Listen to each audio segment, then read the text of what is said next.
Students, मैं हूं doctor Habibur Rahman और आप देख रहे हैं क्वेटा टीवी। स्टूडेंट्स, हमने एमडीकेट के एमसीक्यूज़ के लेक्चर्स स्टार्ट किए थे। आज हम इसमें लेक्चर नंबर 3 को डिस्कस करेंगे। अच्छा जी, आपने अगर पुराने 2 लेक्चर स्टूडेंट्स नहीं देखे हैं तो वो ज़रूर देख लीजिएगा, क्योंकि हम एक सीक्वेंस में जा रहे हैं और 6 क्वेश्चंस हम पहले कर चुके हैं एमसीक्यूज़ के। आज इसका 7, 8, 9, 10 ये क्वेश्चन इंशाल्लाह करेंगे। तो चलिए जी स्टार्ट करते हैं। हमारा क्वेश्चन है जी 7.5 ग्राम 7.5 gram of a gas occupies 5.6 litre. ठीक है, अब देखिए जी हमें क्या क्या दिया है। 7.5 ग्राम यानी मैं इधर 7 लिख लूँ, या 7 को हम हल कर रहे हैं। हमें मास दिया गया है जो कि 7.5 ग्राम है गैस का। आगे कहता है कि वो गैस पकड़ती है 5.6 लीटर्स, यानी ये इसका वॉल्यूम हमें दिया गया है। ठीक है, 5.6 litres at STP standard temperature pressure पर। स्टूडेंट्स, स्टैंडर्ड टेम्परेचर प्रेशर से मुराद है, स्टैंडर्ड टेम्परेचर कहते हैं 0 सेंटीग्रेड को, और स्टैंडर्ड प्रेशर कहते हैं 1 एटमॉस्फेयर के प्रेशर को। The gas is CO carbon monoxide, nitric oxide, carbon dioxide या नाइट्रस ऑक्साइड। अच्छा जी, अब इस चारों में से कौन सा गैस है ये। अब स्टूडेंट्स, इस सवाल को हल करने के लिए हम एक फार्मूला यूज़ करेंगे वॉल्यूम का। ठीक, वॉल्यूम का फार्मूला था given mass divided by molar mass into molar volume. इस फार्मूले को मैं जो है इस्तेमाल करके देखूंगा कि कौन सा गैस है। ठीक है, मैं इधर भी लगा लेता हूँ इसको और मोलर वॉल्यूम लगा लेता हूँ। सही, अच्छा इधर भी इसको मैं लगा लेता हूँ और मोलर वॉल्यूम इसके साथ लगा लेता हूँ। देखिए जी, स्टार्ट करते हैं। सबसे पहले मैं इन वैल्यूज़ को यहाँ पर पुट करता हूँ। ठीक, वॉल्यूम की वैल्यू को स्टूडेंट्स मैं पुट नहीं करता। मास मुझे जो दी हुई है ये वाली, इस वैल्यू को मैं पुट करता हूँ 7.5, और मेरे पास पहला जो गैस है वो है CO। तो CO का मोलर मास मैंने लगाना है C। कार्बन का मास 12, ऑक्सीजन का 16, दोनों को जमा करूँगा 28 को मैं ज़रब दूंगा 22.4 यानी मोलर वॉल्यूम के साथ। ठीक, अब इसको मैंने करना है हल, और इसे हल करने के बाद मुझे इसका आंसर निकालना है। ठीक, तो चलिए जी मैं इसको ज़रा चेक करता हूँ कि इसका आंसर मेरे पास क्या आता है। सही, अच्छा जी मैं इसको हल करता हूँ जी। 7.5 डिवाइडेड बाय 28 और मल्टीप्लाई विद 22.4। ठीक, मेरे पास आया 6 आंसर। ठीक है, यानी मेरे पास आंसर जो है वो 6 लीटर या 6 डेसीमीटर क्यूब है। डेसीमीटर लीटर एक ही बात है, 6 लीटर आंसर मेरे पास आया। अब स्टूडेंट्स, ये जो आंसर मेरे पास आया है क्या ये इस वॉल्यूम से मैच करता है? नहीं करता। इट मीन्स ये मेरा आंसर नहीं है। ठीक, मुझे आगे जाना पड़ेगा। दोबारा इसी फार्मूले को इसी तरह यूज़ करके मैं वॉल्यूम निकालूंगा। गिवन मास मेरे पास है 7.5 ग्राम, मोलर मास। अब मैं सेकंड गैस को उठाता हूँ NO। ठीक, अब NO का मास क्या है स्टूडेंट्स? मोलर मास मुझे इसका भी चाहिए। अच्छा जी, नाइट्रोजन का मास 14, ये 16, तो 14 और 16 हो जाएगा 30। मैं इधर लगा लेता हूँ 30 और इसको मल्टीप्लाई करता हूँ मोलर वॉल्यूम यानी 22.4 के साथ। ठीक, अच्छा अब मुझे इसको हल करना है। मैं लिखता हूँ जी 7.5 डिवाइडेड बाय 30 मल्टीप्लाई विद 22.414, ये मेरे पास हो जाएगा जी 5.6 लीटर। 5.6 लीटर। ठीक, अब स्टूडेंट्स आप एक चीज़ पे गौर कीजिए कि जो आंसर मेरे पास यहाँ पर आया है 5.6 लीटर, वही यहाँ पर भी दिया हुआ है। यानी मैंने इस मास को जब यूज़ किया किसी गैस के लिए तो मेरे पास ये वॉल्यूम आया।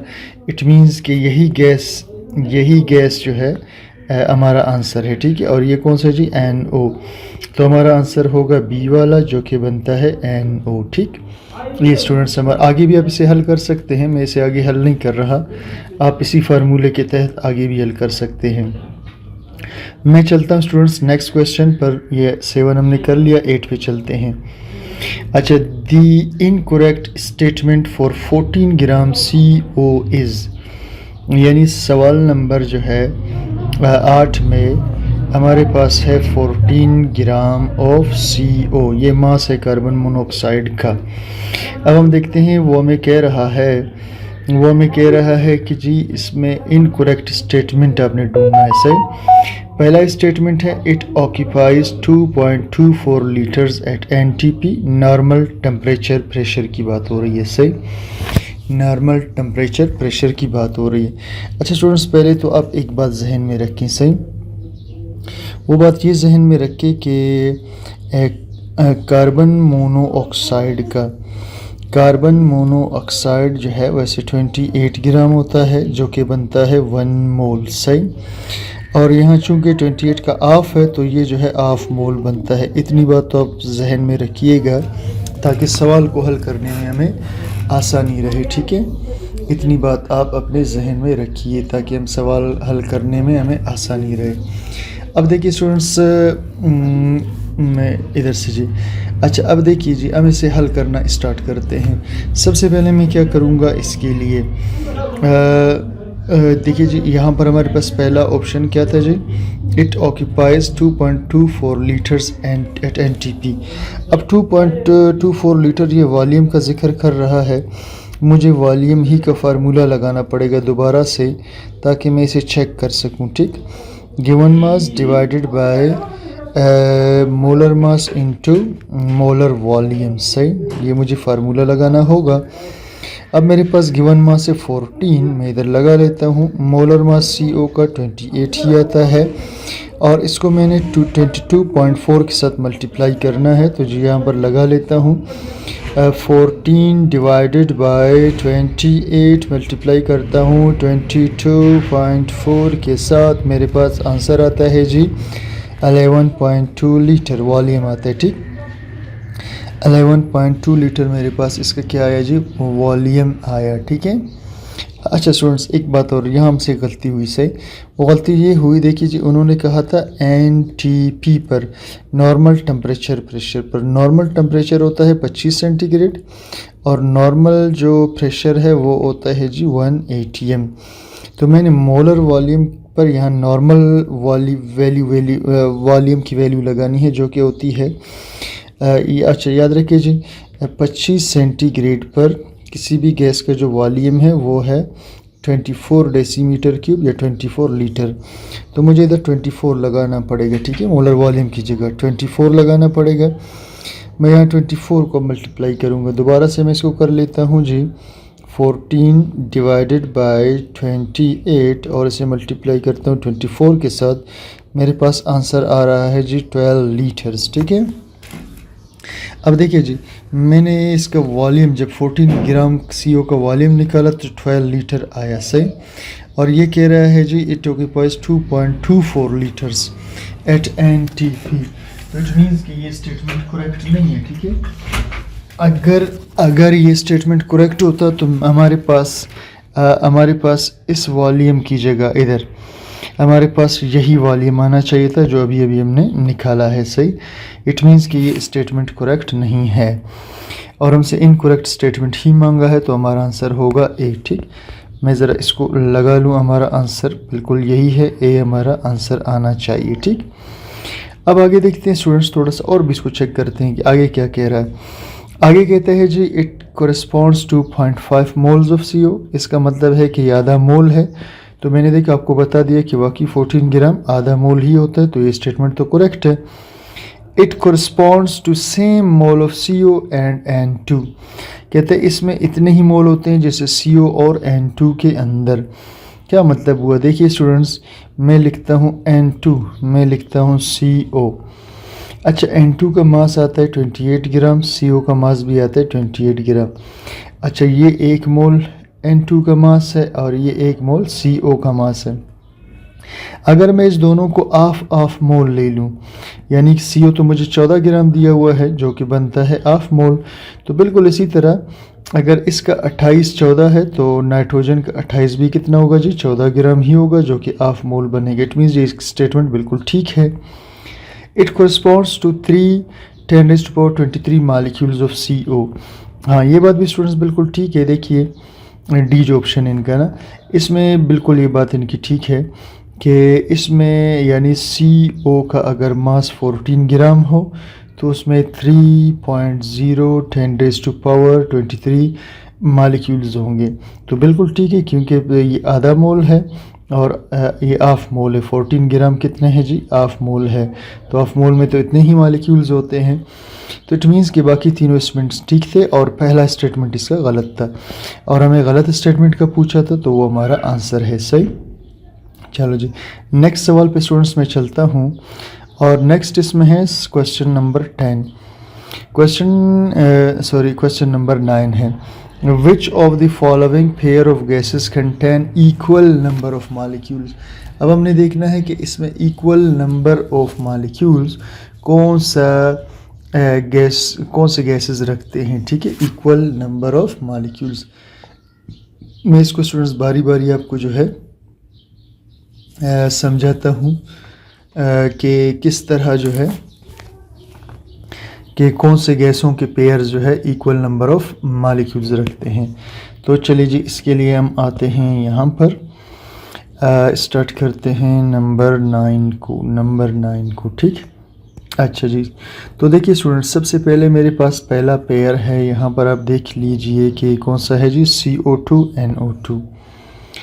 CO2 NO2 ये पहला पेयर है गैसेस का। ठीक है, जिसे हम ऑप्शन ए के तौर पर हल कर रहे हैं।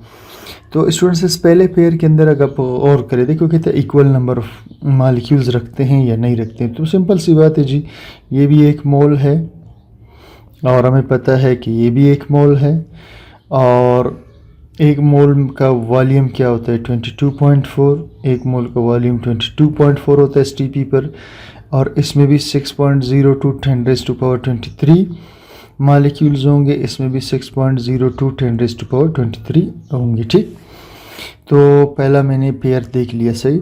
Which of the following pair of gas contain equal number of molecules. तो मैंने देखा कि जी इसमें इक्वल नंबर ऑफ मालिक्यूल्स हैं। Which of following pairs have equal number of gases contain equal number of molecules, ये हो गया। सेकंड पे मैं चलता हूँ स्टूडेंट। सेकंड है जी कि CO एंड CN2। अच्छा स्टूडेंट्स, अब मैं अगला बी वाले पे चलता हूँ। ठीक है, बी वाले में देखिए जी मेरे पास है CO और दूसरा ऑप्शन क्या था जी, CN2। ठीक है, दूसरा ऑप्शन मेरे पास है CN2। यहाँ पर स्टूडेंट्स देखिए ये CO 1 मोल है। ठीक है, ये चूँकि 1 मोल है, और इसको देखिए ये 2 मोल है स्टूडेंट्स, 1 मोल नहीं है। ठीक है, ये 2 मोल है, क्योंकि CN 2 दफ़ा है, 2 मोल है। तो 1 मोल में तो मालिक्यूल्स की तादाद होगी एवोगैड्रोस के बराबर, ये 2 मोल है, तो 2 में स्टूडेंट्स आपने एवोगैड्रोस को फिर मल्टीप्लाई करना होगा 2 के साथ। सही है, क्योंकि ये 2 मोल है, तो ये 12.04 10⁻23 आ जाएगा। अब स्टूडेंट्स, इस दोनों में नंबर ऑफ मालिक्यूल्स इक्वल नहीं है। अच्छा, आगे चलते हैं जी, NOCO। ये मैं आपको स्टूडेंट्स यहीं से बता देता हूँ, सिंपल सी बात है। NO 1 मोल है, CO भी 1 मोल है, और दोनों में मालिक्यूल की तादाद सेम होगी। N2O 1 मोल है, CO2 भी 1 मोल है, तो दोनों में मालिक्यूल्स की तादाद लाजमन सेम होगी।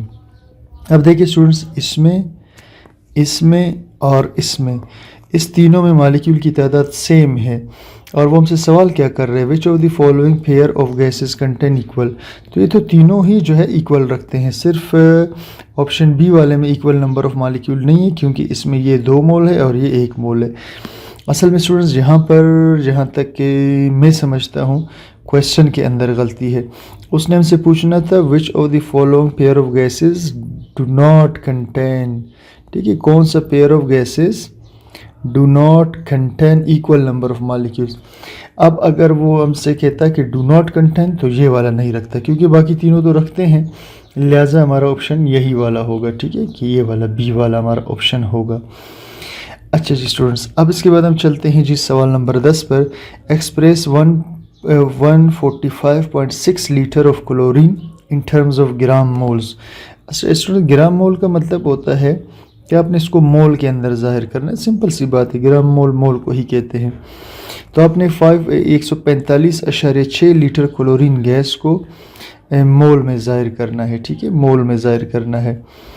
अच्छा जी, तो सिंपल सी बात है जी, हम क्या करेंगे जी, ये हमारे पास है नंबर 10। अच्छा जी, मैं यहाँ पर इसको हल करने की कोशिश करता हूँ। ये मेरे पास 10वां क्वेश्चन है, ठीक। तो पहला मास इसने जो मुझे दिया है वो है 6.5 ग्राम, ठीक है, मोल्स, 6.5 ग्राम मोल्स। अच्छा जी, देखिए स्टूडेंट्स, मेरे पास उन्होंने मुझे दिया क्या है, उन्होंने मुझे कहा जी 145.6 लीटर क्लोरीन का गैस है। इसे आपने मोल में, मोल ग्राम का मतलब है इसे मुझे मोल में मालूम करना है, ठीक है, इसे मुझे क्या करना है जी, मोल में मालूम करना है। सिंपल सी बात है, मैं क्या करूँगा, मैं एक फार्मूला लगाऊंगा। कौन सा फार्मूला लगाऊंगा जी, मैं फार्मूला लगाऊंगा volume is equal to number of moles into molar volume. ये मोल का फार्मूला है स्टूडेंट्स, ठीक है। अब मोल की जगह given mass divided by molar mass भी लिखते हैं, वही फार्मूला है। अब मुझे मोल निकालना है, तो मैं क्या करूँगा, इस v को इधर ही छोड़ दूँगा, इस Vm को इस तरफ ले आऊँगा, तो ये बटे में चला जाएगा और ये मेरे पास n रह जाएगा। अब मैंने ये दोनों वैल्यूज़ लगानी है। ये मेरे पास है 145.6, ये वाला मुझे दिया हुआ है, और मोलर वॉल्यूम में नीचे लगा कर इसको हल करूँगा। तो 145.6 को मैंने डिवाइड करना है 22.4 पर, मेरे पास आंसर आ रहा है जी 6.5 मोल्स मेरे पास आंसर आ रहा है, ठीक है, 6.5 मोल मेरे पास आंसर आ रहा है। तो